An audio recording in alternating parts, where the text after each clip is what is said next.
Аз съм Велико Минков. Почти на живо предавам от Лигата на извънземните с екип на любимата лига.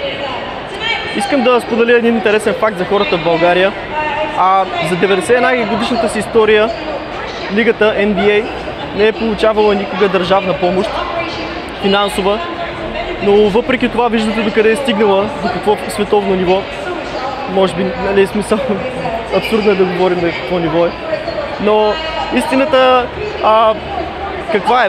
Както при атлетите, където е най-висока конкуренцията, така и смея да твърдя, че в организациите и в бизнеса се утвърждават най-добрия, когато има равен старт, равна конкуренция.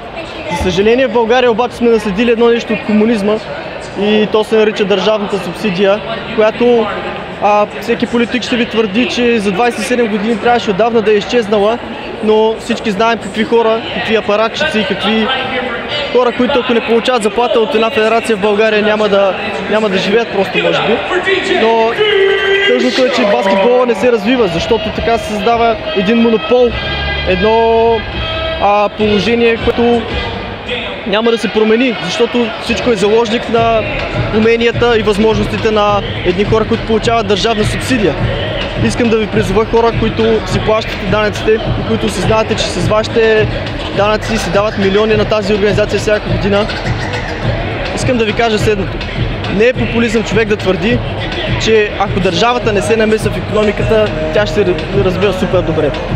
Популизъм е да твърди, че след 27 години, като се субсидира още някаква организация от държавата, тя ще се оправи.